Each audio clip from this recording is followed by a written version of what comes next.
The line had 14 people ahead of me, and I counted them because that is what you do when you have been trained to count exits and personnel and threat vectors in any room you walk into. And old habits do not retire just because you do. Keth Station's customs hall smelled like a hospital that had given up halfway through and decided to become a fish market instead. The walls were pale gray. The lighting was the color of a headache. The customs officers sat behind scanners that looked expensive enough to make a small Earth township nervous just by existing near them. I set my bag on the floor between my feet and waited. The aliens ahead of me were dressed the way aliens dress when they want you to know they have money. The Vel delegation wore iridescent wraps that shifted color when they moved, like oil on water if oil on water had been to a very expensive tailor. The Sheth merchants clustered together, clicking softly among themselves in that low frequency. The translators never bother rendering because it is apparently nothing you need to know. The two Dorn diplomats near the front of the line looked at me the way people look at something unexpected. They have not decided how to categorize yet. I looked at the scanner. It was a good scanner, a Vel-manufactured model from the housing design. Those things could read the molecular composition of a garment down to the dye lot. I knew because I had once watched one flag a water filtration membrane as a controlled substance for 45 minutes before a senior officer overrode it. The line moved. I moved with it. My jacket moved with me. That is the thing about this jacket. It goes where I go, has for 11 years with some interruptions. Earth Defense Corps Field Issue, 3rd Expeditionary. Standard gray-green, the color of old moss or government buildings or things that are meant to last and mostly do. The left shoulder had a burn scar along it that no amount of washing had ever fully addressed. The left sleeve was about a centimeter shorter than the right, because the medic who restitched it after the reach had been working fast and left-handed, and had done her absolute best under the circumstances, and the circumstances had not been great. The rank patches were gone. I had removed them myself 4 years ago, sitting on the edge of a bunk in a transit station not entirely different from this one. I kept the jacket. The scanner beeped when I stepped up. The customs officer ran his scanner wand across the bag, across my jacket, across the bag again. Then he stopped. His mandibles shifted in a way I had learned to read as recalibration. He ran the wand over the jacket a second time. His translator unit produced in flat English. This garment has been flagged as damaged goods. Declare country of origin. I said Earth. The sound in the customs hall changed. Not silence, more like a pressure adjustment, like 14 different species recalibrating what they were paying attention to and landing on me. The Vel delegates took a small step away from me. It was not rude. It was the kind of careful distance you give something whose category you have not fully established. The Dorn diplomats looked at each other with an expression that required no translation, because concern is concern in any species. The customs officer looked at his screen. He looked at my jacket. He looked at his screen again. He said, purpose of visit. Procurement, I said, water filtration components. He stamped my entry permit with the kind of minimal energy that suggested he had decided I was not interesting enough to detain. As I picked up my bag and walked through the gate, his translator caught the tail end of something he said to his colleague. It rendered it as, enjoy your visit, recycled goods. I walked to the berth assignment counter, got my room number, found the corridor, found the door. The berth was exactly the size they always are. One bunk, one shelf, one hook on the wall. The hook was where the jacket went. I hung it there and sat on the edge of the bunk and looked at it for a while. The burn on the shoulder, the restitched sleeve, the empty spaces where the patches used to be. There was a 6-hour window before the promenade vendors opened their morning cycle. I set an alarm. I lay down. I did not sleep for most of it, but that was fine. I was used to waiting. The ceiling of the berth was pale gray and had a small scuff mark near the ventilation unit that looked like it had been made by a boot, which meant someone before me had also found the berth exactly the size it always is. I thought about the filtration components. I had a list. 4 items, cross-referenced with 3 different vendors, prices already researched before departure. The township of Crail had pooled 8 months of surplus trade credit to fund this trip. 6,000 people whose water supply was running through a filtration system held together with replacement parts and determination.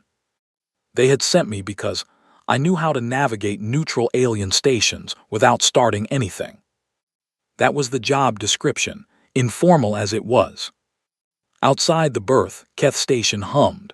Ships docking, commerce happening, the ordinary machinery of a galaxy that had, over the past 4 years, mostly forgotten that Earth existed. I pulled the jacket off the hook and folded it over the end of the bunk where I could see it. The alarm went off. I got up, picked up the jacket, put it on. The sleeve sat slightly off at the shoulder the way it always did. I picked up my bag, went to find the filtration components. The promenade on Keth Station was the kind of place that had been built to impress and had succeeded. If impressing you means making you feel slightly small and slightly irrelevant while also being aggressively trying to sell you things. The ceiling was high enough to make the air feel different. The vendor stalls ran in curved rows that followed the station's outer ring, which meant that if you walked in a straight line long enough, you would eventually end up back where you started, which seemed like a design philosophy with broader applications. I did not walk in a straight line. I had a list and I worked through it efficiently, the way you work through procurement when the credit you are spending belongs to 6,000 people who cannot afford to have it wasted. The first component was at a Vel Tech vendor in the 3rd row. Standard filtration membrane housing, Class C. The vendor quoted me a price above the market standard by about 15%. I looked at the display tag. I looked at the vendor. I said, the posted price is different. The vendor said, through his translator, that he had recalculated based on shipping complexity. I said, the item is in your inventory here in this stall on the station.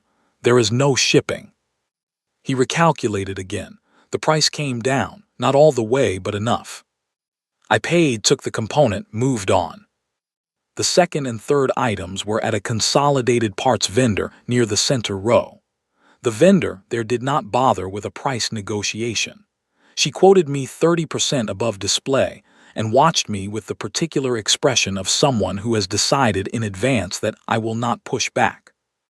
I pushed back, politely, with documentation I had prepared before leaving Earth, showing market standard rates across 6 independent trading posts.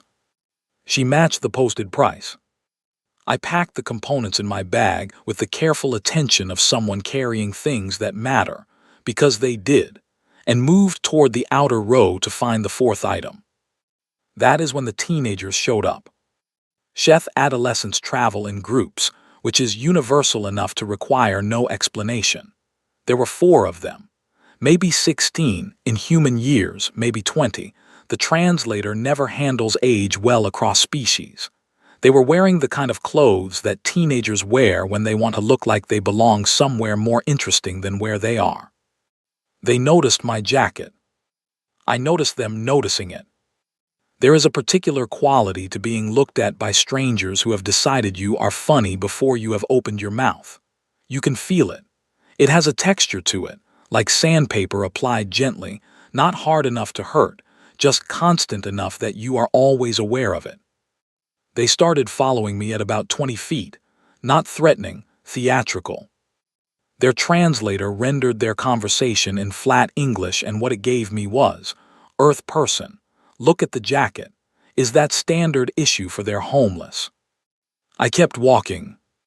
Does it come with the burns already, or do you add them yourself? I stopped at a vendor display of polished navigation cores I had no use for and picked one up and turned it in my hands.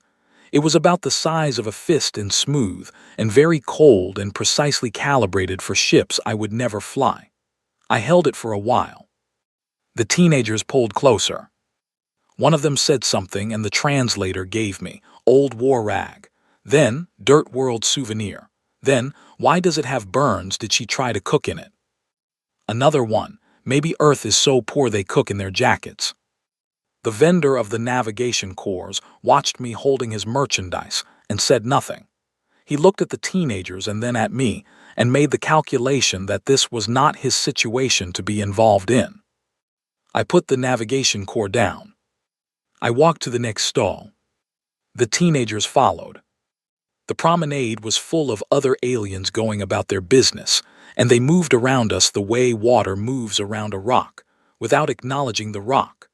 One Keth family paused at a food vendor, and a child pointed at me, and the parent moved the child's hand down without meeting my eyes. I found the vendor who should have had the fourth component. He did not have it in stock. He directed me to a secondary vendor at the far end of the outer row. I walked there. The teenagers were still behind me. They had gotten closer. They were taking pictures with their personal devices, framing shots of the jacket, comparing images among themselves. Their translator rendered occasional fragments. Should I caption it "War Hero," followed by laughter, followed by caption it "Survivor of the Laundry"? The laugh that followed was the specific laugh of young people performing for each other. I had heard that laugh before, in different species, different stations, different jackets worn by different people who were also just trying to get somewhere and do a thing and go home. I was nearly at the far end of the row when one of them moved in front of me. He was taller than the others, which gave him the confidence that teenagers with recent height gain develop briefly before they learn it means nothing. He stood in my path and held out his device and made a show of photographing the jacket at close range. His translator said, for the benefit of his friends, the species that thought it could reach the stars in a burnt sleeping garment. His friends made a sound of approval behind him. He reached out and took hold of the left sleeve, the restitched one. He tugged it lightly, examining the stitching, then looked at his friends and said something the translator gave as, "Did someone do this with their eyes closed?" A pause. I looked at his hand on the sleeve. The medic who had restitched that sleeve had been named Carol. She had worked for 9 hours straight after the reach without stopping. Left-handed, fast, precise in all the ways that actually mattered. The stitching was uneven because she had been running on nothing but focus and stubbornness, and the specific determination of someone who has decided that everyone in front of her is going to make it. She made it, Carol made it. Pete did not, Owen did not. I moved the teenager's hand off my sleeve the way you move something that has ended up somewhere it should not be, without drama, the way you clear a path. He stepped back. I said, "Okay then." I walked past him, found the secondary vendor, found the fourth component, paid the listed price because the vendor, a quiet older Keth who had probably seen a great many things come through this promenade, quoted me the right price without negotiation and bagged the component without ceremony. I packed it with the others. My bag was heavier now, the good kind of heavy, the kind with purpose in it. I checked my departure time, 4 hours. I found the atrium. I sat down. I ordered something that the station called coffee and that had coffee's shape the way a photograph has a person's shape, and I pulled out my documentation and started reviewing the return logistics. The promenade noise filtered in from the corridor. Commerce, voices, the click and hum of a station that did not know or care what a third expeditionary jacket meant. I drank the not-quite coffee. It was fine. The atrium was the first place on the station that felt like it had been designed for existing in rather than moving through. High ceiling. Tables spaced far enough apart for conversations that were not anyone else's business. A long window along one wall that showed the outer dock, ships coming and going, the slow, patient geometry of space traffic. I picked a table near the wall, not next to the window, slightly back from it with a clear line to both the main entrance and the corridor that led to the docking rings. You do not unlearn that. You just stop explaining why you do it. The food I ordered was something the menu described as a grain bowl. It was. Grains in a bowl. Whatever grain it was It was warm and had been seasoned with something that was not quite right but was not wrong either, and I was hungry and it was food, and those two facts were enough. I laid my documentation out on the table beside the bowl: procurement records, transit clearances, the return cargo manifest that needed to be finalized before I could book the filtration components through the freight lock. I worked through it slowly, methodically, in the way that paperwork rewards if you approach it correctly, which is to say, patiently and without hope. For about 40 minutes the atrium was peaceful. Then the convoy docked. I heard it before I saw it. The sound a Keth military unit makes moving through a civilian corridor is distinct. It is not loud. It is the kind of organized, distributed weight of movement that registers differently from crowd noise, a frequency that the back of your neck recognizes before your ears finish processing it. I did not look up from my documentation. I was aware of them entering the atrium from the main corridor. Multiple units. High-ranking, from the spacing of the footsteps and the way the ambient conversation in the room dropped and repositioned itself, the way it does when something has recalibrated the social weight of a space. I kept working. The grain bowl was mostly gone. I was reviewing the freight lock booking procedure when I became aware of someone stopping near my table, not passing, stopping. Then the sound of additional individuals orienting themselves, a loose semicircle forming as far as I could tell without looking up. I set down my documentation tool.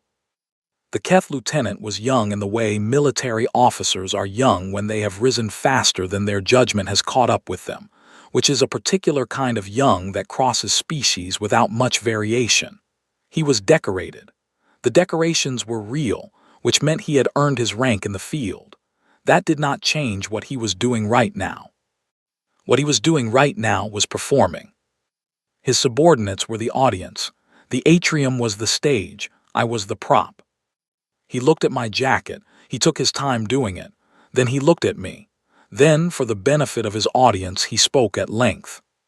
The translator handled it with the flat precision of official-grade military translation software, and what it produced was, approximately, I had heard stories that Earth sent soldiers to the Reach during the expansion conflict.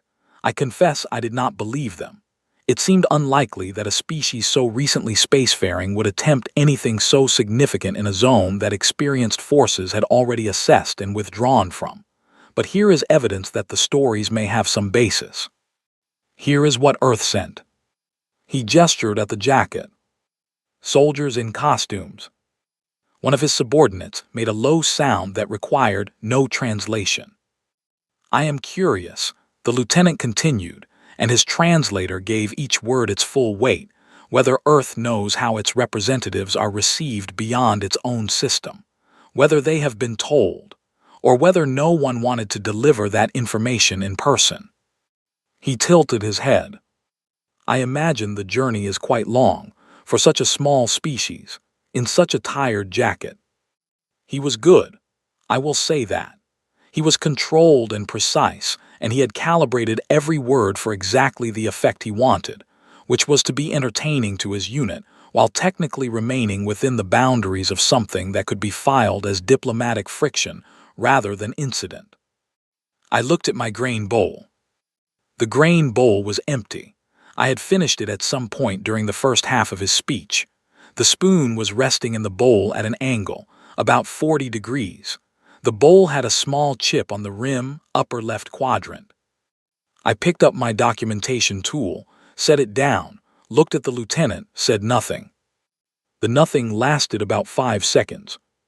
Then I picked up my documentation tool again. Something shifted in the lieutenant's posture. Not much. A fractional recalibration of what he had expected to happen here. He had expected something. Protest or silence or embarrassment. What he had gotten was a woman who said and went back to her paperwork, and his unit was watching him and did not know what to do with that either. He opened his mouth. The atrium changed. Not loudly, not with any announcement. It changed the way a room changes when something has entered it that carries more weight than everything else in it combined, and the everything else knows it and adjusts. I felt it before I saw it. That same frequency from the corridor, but different now. Slower, more deliberate. Not the distributed movement of a unit, but the particular tread of a single individual who has been in enough rooms to know that rooms arrange themselves around her. The lieutenant went still. His unit went still. I looked up. The general was not what I expected, which is something I noted and then set aside because expectations are not useful data. She was old. Old the way things get when they have lasted. Her uniform was dress formal but worn with the ease of someone who has stopped thinking about it, the way you stop thinking about your own skin. Her decorations were extensive. She was not looking at the lieutenant. She was looking at my jacket, specifically at the left shoulder, the burn. She had stopped walking. She was 12 feet from my table, and she had stopped, and she was reading the jacket the way you read something you have been looking for. Her aide was behind her, holding a datapad, trying twice and then 3 times to get her attention. She was not taking it. The lieutenant had become, in the space of about 8 seconds, significantly less interested in performing for his unit. The general's eyes moved from the jacket's shoulder to the sleeve, the restitched sleeve, then to the empty spaces where the patches had been, then, finally, to my face. I looked back at her. She said something to the lieutenant, one sentence in Keth. The translator was a half step behind, and what it produced was, step back. But the lieutenant's secondary eyelids reacted before the translation finished, which told me that the original Keth had been considerably more specific than 2 words.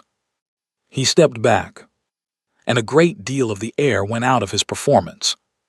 The general crossed to my table. She did not ask if she could sit. She stood at the edge of the table and looked at the jacket one more time, and I thought she was going to say something, and she did not yet, and the moment was very quiet. Her aide stood at a respectful distance, datapad still extended, now clearly unsure what was happening. I picked up my cold, not quite coffee, and drank the last of it. The general sat down. She did not speak immediately. She sat with the straightness of someone who does not slouch even when they are tired, and she was tired, I could see that. The kind that lives in the way you hold your jaw and the particular stillness of eyes that have processed more than they would like to be processing still. Her name, I would learn later, was General Verk of the Keth 3rd Command Division. She had been active for 30 years. She had been in more engagements than her official record listed, which is true of most generals worth the designation. Right now, she was looking at the burn on my jacket's shoulder. I let her look. I had had 4 years to get used to people looking at it, though usually the looking had a different quality. Usually, it was the looking of people who did not know what they were seeing. This was the looking of someone who did. She said, 3rd Expeditionary. Not a question. Yeah, I said. Her translator was a high-grade unit, the kind issued to senior command officers, and it handled the small silences between words with more grace than the standard models. When she spoke again, the English it produced was almost the right texture. She said the burn, the reach, yes. Yeah. The signal went down at hour 3, she said. We lost contact with all Earth units in that sector. Our assessment at the time was that no extraction was possible. She paused. We withdrew our forces from the perimeter at hour 7. I looked at the empty grain bowl. The chip on the rim, upper left quadrant. Someone had used this bowl many times without it breaking all the way, which seemed like a reasonable thing to notice. We held until hour 14, I said. Signal came back at 11. Nobody came. She closed her secondary eyelids, just for a moment. 6 of us came back, I said. I did not say the rest. I did not list the ones who did not. There were names in that list that I had said enough times in enough different contexts, and this was not the context for them. The room already knew. The general was quiet for a moment that had weight to it. Then she turned and looked at the lieutenant, who was standing with his unit at a distance that suggested he understood he was in a situation he had not correctly assessed before entering it. The general said something to him in Keth. Her translator unit produced an English version, and I noticed, with mild interest, that the translator seemed to work slightly harder on this one, as if there were Keth concepts being employed that did not have clean equivalents. What it produced was this: you addressed this individual with mockery in a public space. You used the jacket of the third expeditionary as a subject for entertainment. I would like you to understand what you were looking at when you did that. She paused. The lieutenant's posture had changed significantly from its performance configuration. He was standing like a much younger and less confident officer. His unit had redistributed themselves slightly, which is what units do when the commanding energy in a room is no longer coming from their immediate superior. The general continued. The third expeditionary held the outer boundary of the reach perimeter for 11 hours after all communication infrastructure failed, with no resupply, no extraction capability, no confirmation that any Allied forces were aware of their situation. They held the line because the reach perimeter, if breached, would have opened 3 civilian population corridors to uncontrolled incursion. She did not look at me while she said this. She kept her eyes on the lieutenant. The Keth 3rd Command, at hour 7, assessed the perimeter as unsalvageable and withdrew our forces to secondary positions. This was the correct tactical decision given the information we had. She paused. We were wrong about the information we had. The lieutenant was not making any sounds. The signal that reestablished contact at hour 11 came from a single Earth handheld unit. It was operated by a 6-person unit that had, by that point, held the perimeter alone for 8 hours. Their communication read as follows. She paused, and I wondered how she had that information, and then I stopped wondering because generals with 30 years in the field tend to know things they have spent 30 years learning. The message was, still here, perimeter intact. Would appreciate pickup when convenient. One of the lieutenant's subordinates made a sound. The general said, when convenient. She let that sit in the room. A species that had been holding an undefended perimeter alone for 8 hours, with no communication, no knowledge of whether any Allied force was still operational, no certainty of extraction, sent a message that said when convenient. Another pause. You laughed at that jacket, she said. The lieutenant was the kind of still that comes from having been very loud, and then having the context of that loudness rewritten entirely in front of an audience. That jacket, the general said, has been to the reach. The burn on its shoulder is from the incursion breach at hour 9, when the perimeter was temporarily lost and one individual pulled it back.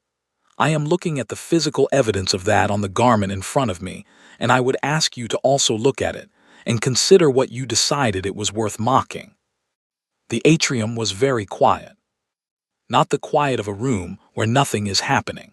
The quiet of a room where everyone has collectively agreed to remain very still so as not to disturb whatever is currently occurring.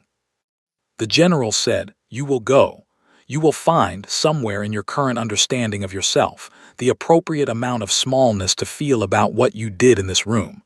When you have found it, you will return to me and you will explain what you found, in detail, and I will decide if it is sufficient. The lieutenant said something short and low in Keth that the translator caught as, yes, General. He left. His unit redistributed and followed in the particular way of people trying to leave a space without appearing to flee it. The atrium exhaled. I watched the empty space where they had been. Then I looked at the general. She had turned back to the table and her expression had settled into something else, something quieter. I apologize, she said, for their conduct. Okay, I said. She looked at me. Not a small apology, she said carefully, a formal one, on behalf of the Keth military, for the conduct of those under my command. I looked at her. This woman who had 30 years in the field and had been at the reach, at least at its perimeter, at least in the hours before the withdrawal, who had arrived at this atrium table 4 years late for a conversation, and was sitting across from a woman with a cold grain bowl and a worn jacket, and offering something formal. It settled into me the way formal things settle when they are real, quietly, without announcement. I said, all right. I mean that we failed to acknowledge what happened at the Reach, she said. We withdrew and we filed our reports and we documented the tactical decision, and we did not, as an institution, stop to account for what was accomplished there. What you accomplished. We, I said. She waited. 6 of us, I said. Not me, 6. Yes, she said, 6. I looked at the window. A freighter was moving into the docking ring, slow and enormous and deliberate, with the patience of something that has a great deal of mass and has made peace with that. Owen Marsh, I said, Danny Veer, Lena Holt, Craig Bowen, Pete Stafford, I stopped, and me. She let the names exist in the air for a moment. The other 5, she said.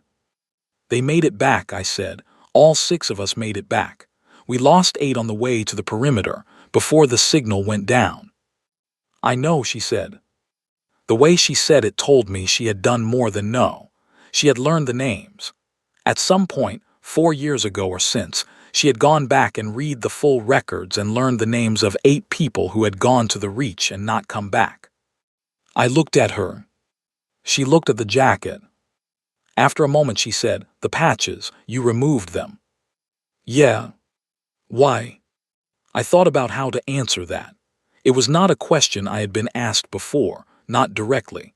People who knew what the patches meant did not ask. People who did not know were not asking about the patches.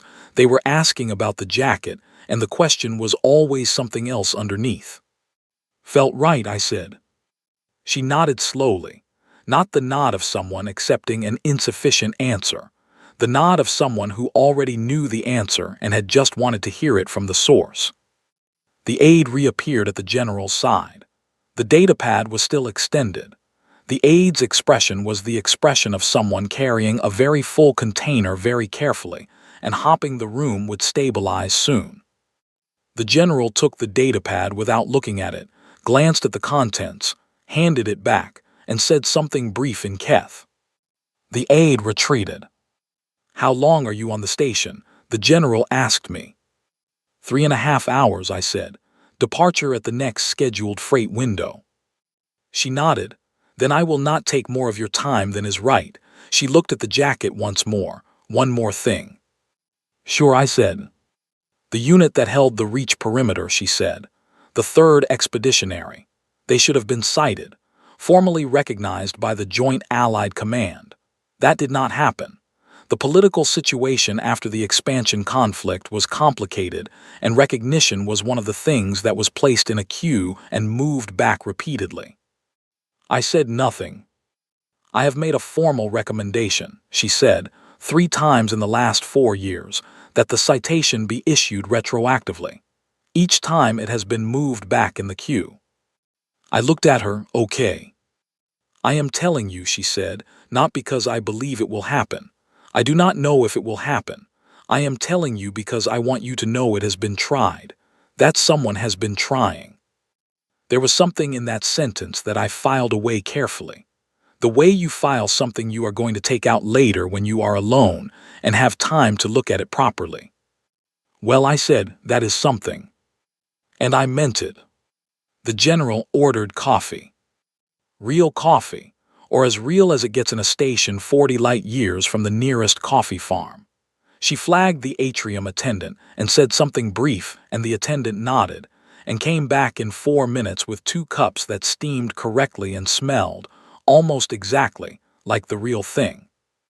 That detail cost me something. That she knew to order it. That she had done the reading, or the learning, or whatever it was that generals with 30 years in the field did when they decided someone was worth learning about. I picked up the cup, held it. The warmth moved through my hands in the specific way warmth does when you have been cold for a while and not admitted it. Crail Township, the general said. I looked at her. Your mission documentation lists a Crail Township in the Ohio Valley region as the originating authority for this procurement. Yeah. Population approximately 6,000. Thereabouts. They sent 1 person, she said. They sent the right number, I said. She wrapped her hands around her cup, and looked at me with the expression of someone assembling a picture from pieces, and finding that the picture is more coherent than they expected. "Tell me about Crail," she said. I thought about Crail. 6,000 people in a valley that had once been a manufacturing hub, and then had been something else, and then had reorganized itself around what it could grow and what it could trade, and what it could build with the materials available to it. The water filtration plant had been built in the early settlement years, when Earth was first consolidating its resource infrastructure in the years following the expansion conflict. It was a good system. It was old now, and good old systems eventually need new parts. "They grow a lot of grain," I said. "They make filtration membranes that they trade with 3 other townships. The water system serves the whole valley, about 11,000 people across the full network." "And the system is failing," she said. "The housing joints on the primary filtration units are degrading. We have been running on replacement parts from 2 other decommissioned systems. We are out of replacement parts." "So you came here." "The specific housing design is not made on Earth anymore. The manufacturer is Vel-based. Keth Station is the nearest authorized distribution point." The general looked at her coffee. "You came 40 light years to buy water filtration parts." "Yeah." "And the station's customs officer called you recycled goods." "He did." "And teenagers photographed your jacket." "They did." "And one of my lieutenants spent a notable amount of effort making himself look important at your expense." "He did," I said. "And your response to all of that," she said, "was to continue acquiring your filtration components." "I had a list," I said. The general looked at me for a moment. Then she said, "That is the most expeditionary thing I have ever heard." I did not have an answer for that, so I drank my coffee. It was good. Not quite right, but close. Close enough that some part of me that had been running at a low-frequency tension for the last 18 hours settled fractionally. The general drank hers. The atrium continued its business around us at a respectful distance. Someone had apparently communicated to the space that the general's table was not a table you approached right now, which was the silent efficiency of well-run stations. "Can I ask you something?" I said. "Yes." "You recognized the jacket. You knew the 3rd Expeditionary. Most people do not." "Most people did not do what I did after the reach," she said. "Which was?" She set her cup down with the care of someone placing something precisely. "I went back to the records when communications reestablished, when the reports came in, when we understood that the perimeter had been held after our withdrawal." She paused. "I read everything, every unit report, every personal testimony, every piece of documentation that was available." "Why?" "Because I made the tactical call to withdraw at hour 7, she said. "I was the senior Keth officer on the perimeter operation. The order to pull our forces back to secondary positions was mine." The atrium was quiet at our table. "It was the correct call," she said, "with the information we had. I have had 4 years to revisit that assessment and I have not changed it. With what we knew at hour 7, withdrawal was right." Her jaw tightened slightly. "What was not right was that we did not know the full picture, that we did not know your unit was still operational, that we withdrew and filed our reports and moved forward without going back to verify what we had left behind." I held my cup. "You did not leave us behind," I said. "The comm went down. You did not know." "No," she said, "but we should have gone back, after the signal reestablished, after we knew. We should have sent a formal acknowledgement, a formal relief, a formal anything. Instead, we sent a standard debriefing request through standard channels, and then there was a political transition, and then there were budget allocations, and then the reach operation was filed as a closed engagement and moved to archive." She looked at the jacket. "You were moved to archive," she said, "while you were still standing in the field." That sentence went through me at a particular angle, not painfully. It was 4 years old and I had made a kind of peace with the shape of it, but hearing it said out loud in those exact words, by someone who understood precisely what she was saying, had a quality I had not been prepared for. I looked at the window. The freighter that had been docking earlier was in its berth now, settled, connected, the mechanical arms doing their slow, patient work. Lena Holt opened a bakery, I said. The general looked at me. One of the 6, I said. She came back and she started a bakery in Cardiff, makes bread. People drive from 2 hours away to buy it. And the others? Craig Bowen teaches emergency field medicine at a training facility in New Perth. Pete Stafford does maintenance work on Earth's outer relay stations. Danny Veer married someone from his hometown and coaches youth athletics on Saturdays. I paused. Owen Marsh runs a small engineering firm.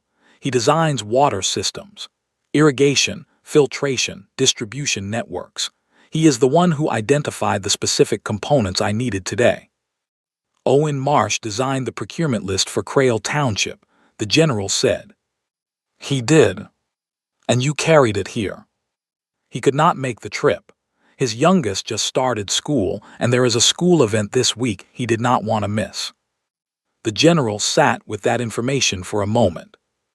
6 people who held an undefended perimeter for 11 hours, she said slowly, and afterward 1 makes bread, 1 teaches medicine, 1 maintains relay stations, 1 coaches children, 1 designs the water systems that supply 11,000 people, and 1 is carrying that designs components across 40 light years. Yeah, I said. That is what you did with it, she said. I thought about how to explain that there was not a did with it. There was not a decision made after the reach that said, now I will do meaningful things to justify surviving. You just go home and you do the thing in front of you, and then the thing after that, and eventually you look up and you are somewhere. There is not a lot of ceremony to it, I said. You just keep going. Yes, she said. I imagine that is exactly what it is. She finished her coffee. I finished mine. Outside, another ship was coming in. A courier class, moving with the efficiency of something that had somewhere specific to be. I want to say something formally, the general said. I waited. On behalf of the Keth 3rd Command Division, and in my capacity as the senior officer of the perimeter operation at the Reach, I formally acknowledge the conduct and sacrifice of the 3rd Expeditionary Earth Defense Corps unit at the Reach perimeter. She sat straight, eyes on me, every word exactly placed. You held the line, all of you. You held it when you had no communication, no support, and no certainty that the line meant anything anymore. You held it because the people behind it were worth holding it for. That was seen. That will be recorded. I am sorry it took this long to say so. The atrium was very still. The acknowledgement landed the way real things land, not dramatically. It settled in and took up the space it was owed and sat there. I looked at the general. She was looking back at me with the steady eyes of someone who has delivered difficult things in difficult situations and knows the difference between when the delivery is over and when the receipt has happened. I said, the 6 of us, we do not really talk about it, the Reach. We see each other sometimes. Owen and Danny have coffee on the first Sunday of every month. I call Pete when the relay schedules bring him near Earth's inner ring. But we do not have meetings about what we did. We do not have ceremonies. No, she said. It is not that we are avoiding it, I said. It is just that we went back to the world. The world was there. It needed things. It needed water filtration components, she said. Today it did, yeah. She smiled. It was small and brief and had something in it that I did not have a clean word for. Not pity, not admiration exactly. Something more like recognition. The specific recognition of one person who has been in the field by another. Sergeant Major, she said, using the rank I had not announced, had not worn, had not carried on any documentation on this trip. She had it from the records. She had done the reading thoroughly. Nora Voss, 3rd Expeditionary. Sergeant Major on date of separation from active service. Retired, I said. Retired, she agreed, and buying water parts. And buying water parts. She stood, gathered herself with the economy of movement of someone who has stood from tables in difficult rooms many times, and has the physical language of it entirely sorted. "Sergeant Major Voss," she said. I looked up at her. "Earth is fortunate," she said, "that it sends people like you." I thought about the six of us: Lena's bread, Owen's blueprints, Danny's Saturday mornings on a sports field, Craig in a training facility teaching young medics to keep their hands steady, Pete out in the relay stations with his toolkit and his patience, and me here with a bag of filtration components and a 4-hour window before departure. "We are not that special," I said. "Earth has a lot of people. Most of them are doing something. The ones who are not are working on it." She looked at me for a long moment. "No," she said, "you are not special. You are exactly what you should be. That is the impressive part." I did not have an answer to that. She did not need one. "Safe travels, General," I said. "Safe travels, Sergeant Major." She walked away with that same deliberate weight that had announced her arrival. The atrium redistributed around her. Her aide fell in beside her, and the datapad, still extended, was finally accepted. I sat at the table for a while. The window showed the outer dock, ships coming and going, the machinery of a galaxy doing what it does, which is continue. I picked up my bag. The weight of it was exactly right. 4 filtration components for a water system that serves 11,000 people across a valley in Ohio. Owen's specifications, my procurement, everyone else's need. I stood, checked my departure time, 40 minutes.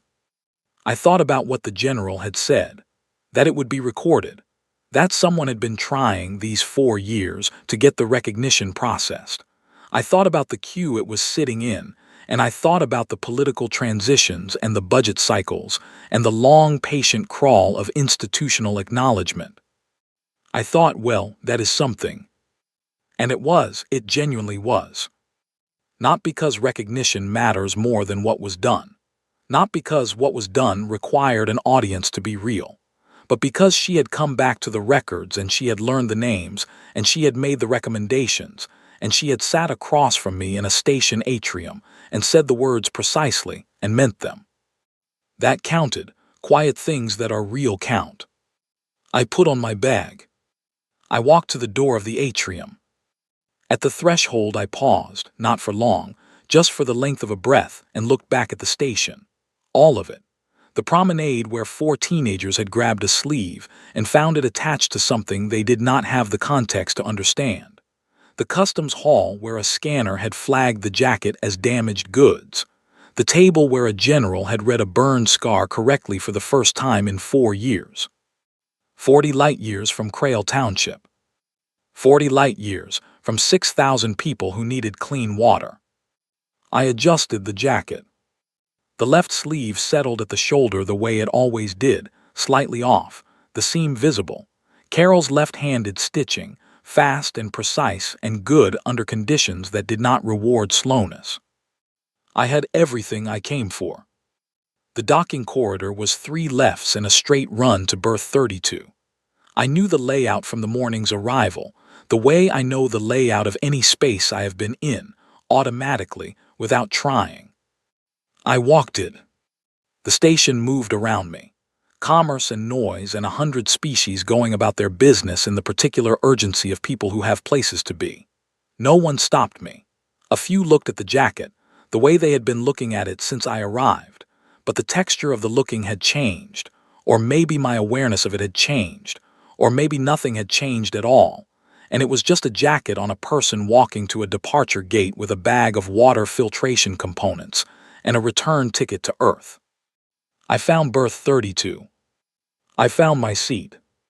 I set the bag in the overhead compartment with careful attention. 4 items, properly secured, ready for transit. I sat down. The departure sequence started. The usual sounds: pressure equalization, engine warm-up, the mechanical throat clearing of a ship preparing to do the thing it was built to do. Through the small port window I could see the station's exterior lights. Keth Station, 40 light years out, a place I had come to get water parts and had gotten something else additionally, which happened sometimes when you went places. The ship moved. Keth Station fell away. Space, which has the quality of being both enormous and quiet simultaneously, took its usual position in the window. I thought about 6,000 people in a valley in Ohio, waking up tomorrow, drinking water that would continue to run clean because of the 4 items in the overhead compartment. I thought about Owen designing those specs at his kitchen table, probably with his youngest underfoot asking questions. I thought about the school event that had kept him home and how that event mattered, and how the filtration components mattered, and how both things were real and both things were worth the trip required. I thought about a general sitting with records she had gone back to read, making recommendations that kept getting moved down a queue, because that was the kind of thing some people did with the things they could not change. They kept trying anyway.